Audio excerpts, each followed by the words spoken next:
Hey everybody, and welcome back. I'm Brad with Wartorn Creative, joined once again by my bros, Gavin and Jared.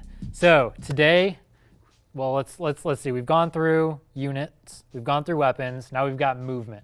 So movement, pretty simple. Let's start off with running. Running is now not running anymore, it's advancing. Yeah, it's called advancing, and as we talked about in the unit profile, a lot of things have fixed moves, and the Games Workshop felt that running is just something that a lot of people just automatically do in the movement phase just to save time. You find in your casuals, like, hey, I'm gonna move these orcs, I'm not in range of anything, so can I just do my run? And people go, yeah, so they cut out that interaction and are like, all right, you can just do your movement and running. And that's pretty common in a lot of miniature games, like you see in like War Machine, and you see it also in Age of Sigmar, where I'm just going to move this full distance, but in this case it's going to be on a D6 roll, right? It's traditionally a run move, but just taken out of the shooting phase and thrown into the movement to save time and be more efficient. And to prevent me from forgetting about it during my shooting phase, because if we're expecting the turn breakdowns to go movement, psychic, shooting again, I mean, it's never fun to go through psychic phase and then completely forget that you were supposed to be running with the model. Yeah, no, and I actually did that. I was playing a game and I realized, like, the last turn of the game, like, why are these guys taking so long to get across? I was like, oh, I could have been running the whole time. Yeah. And it's just like, oh, well, you just forget it. So advancing, not running, pretty simple. Walls, moving through walls and units. So they mention that very offhandishly in the article, where they specify you can't really go through walls. And I wonder if that is just a straight up return of that one FAQ rule that said you couldn't go through walls at all unless there was a door. Or window. Yeah, so that affected a lot of, like, how a lot of assault units went through and changed, like, how you position yourself, which I personally liked, because it felt more realistic. You're not going to have a guy vault through a 8-foot tall wall. I mean, Space Marines can, but Terminators definitely. Terminators definitely just crash through. But I like it just being. I hope it is a thing, because again, it's very straightforward. I can't go through that because that's an obstruction. Right. So you said Terminators. Now, one thing that is actually on their unit profile that we didn't touch on in the unit one, because it's movement based, is they're moving 5 inches versus 6. As you saw in the unit profiles, Space Marines can move 6 inches, like regular old, like, tactical Marines, which is pretty quick. But Terminators, bigger armor, they're more durable. We also found that they had 2 wounds and things like that, 2-up armor save, but that makes them really heavy, so they move 1 inch less, which I think is fair. It's totally understandable. And thematic. And thematic, because they've often been cited in books, with the exception of a few characters who could just flip over people. Yeah. Or just big lumbering behemoths. We have this option now where it's not all Terminators that are going to move 5. It's these Terminators that have a Terminator squad that we've seen. So we may see a set of Terminators that move faster than 5 inches. Or slower. They just put some rocket boosters on their feet and they just... Yeah, I remember. Again, we don't know what the profiles of the Tartarus patterns or the Cataphracti patterns. Right, and we also have the Chaos Terminators. We also have different factions as well. Grey Knights as well, and some of them are known for being a little faster, at least in the lore, in their Terminator armor. So we may see some faster Terminators. We may see some slower Terminators on the Obliterator side, on the Chaos faction. So faster.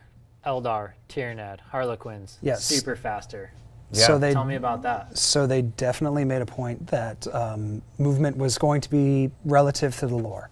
Like Space Marines, 6 inches, because so therefore I can imagine that Guard would be like 4 or 5. Right. And they've actually pointed out that Eldar will be faster, and Hormagaunts, Termagaunts will be way faster. Really fast. So a lot of those armies that are supposed to be zippy fast are going to be zippy fast. I think we're going to see Harlequins and a lot of the smaller Tyranids being some of these really fast objective grabbers in our games going forward, which is really exciting, because back when everything's moving the same speed, every edition I know from playing Tyranids, they've changed how they wanted to make these like smaller, fast-moving creatures, give them rules to represent that, but most of the time, they don't really feel faster than anything else.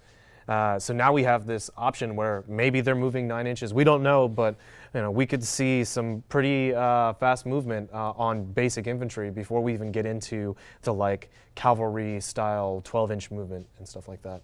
Right.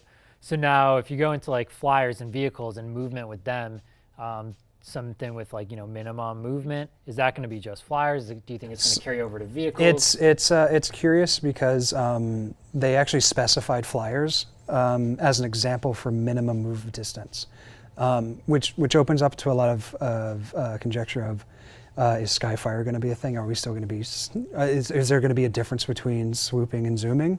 Right. It's does their armor value go up or down? Yeah. Do we have a movement profile? Like multiple movement profiles for them for different things, just like they currently are in the rules, where we have a swoop, glide, zoom, hover. Now for just vehicles in general, and probably monsters, creatures as well. Like a lot of people are speculating about whether or not the movement's going to be a set amount or it's going to scale according to how many wounds you take. Like for say, take a rhino, it can move. Obviously, it's a vehicle, so it's got to move faster than a Space Marine. So I imagine like maybe 10 inches. Just spitballing here, and then like as it takes damage, it goes slower and slower. And you can see these examples, especially with the new Carriage and Overlords. If you look at the profile for a frigate, for the Archanaut frigate, its movement speed scales down from like 10 to 8 inches as it loses wounds. And so I imagine basically you're getting damaged, you can't function at full. Like so you take a track stuff, or something like that. Right, so a lot of the stuff is coming to be more real life. You can't walk through walls. I'm not going to run through a guy in front of me. I'm getting slower as I'm getting hurt. Yeah, there's a lot more losing a track will slow it down, right? I think so, right? Yeah. it's So that's definitely, I think, very cool stuff coming through, making it more realistic, but also very easier to play and learn at the same time. So one last topic on this is falling back. This is something new that we're definitely seeing coming out. I think this is going to bring some crazy new play styles, especially for people that run heavy infantry. It's going to be really awesome. So tell me, what is falling back? What are some things that are going to help people and hurt people? So falling back it's a retreat mechanic that you can do in the movement phase, which is if you're locked in combat, technically you're not locked, you're engaged.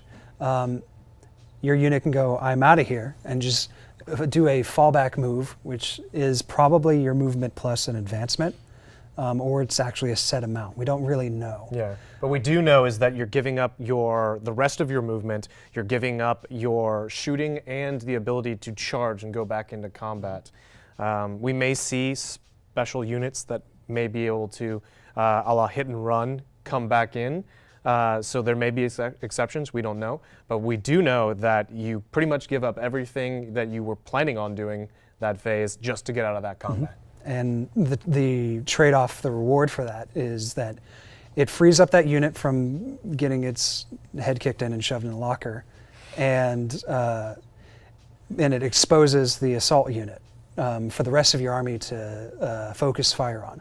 So when you get that Wolf Star coming in and charging and gets into a fight and it doesn't wipe out that unit can then fall back and the rest of the army can turn its guns on that lethal melee unit. You're no longer going to be able to reliably put your unit in an opponent's like blob of infantry and expect not to be shot at until killing them during your next phase. It's not a guarantee. There's no guarantee. They may decide to choose to stay in there because they have that one power claw knob or that one power fist in there, but they may just be like, it'd be much better if I could lob a few plasma blasts in there, and then they just step back. So a lot of people's fears of the whole being able to shoot in or out of combat has been alleviated by this mechanic of, well, I can just have my unit fall back. Right. It's like I'm not.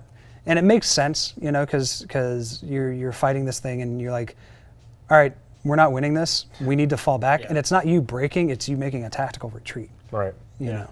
The other kind of strategy it could bring is if you go into somebody else and then just to make it so that they can't charge another unit or shoot at another unit just to lock them up. Right. But then like, hey, I'm probably going to live this, but I'm just putting them out of combat now. For their turn. It's honestly, if you have some really designated tough close combat units, running into something that you know could probably destroy in shooting and putting them in combat, even if you don't think you can kill them, you do know that they aren't going to be shooting at you next turn. So if you can just run down that really powerful range unit that you don't want to be shooting the next turn, you can do that. And I think that's opens up a lot of tactical flexibility for what these assault armies that usually kind of had one way of just like, go. And now we're going to be able to play around a little with doing a little bit of a dance in the board where, you know, just because you locked up doesn't mean you're safe. You may get shot at, but...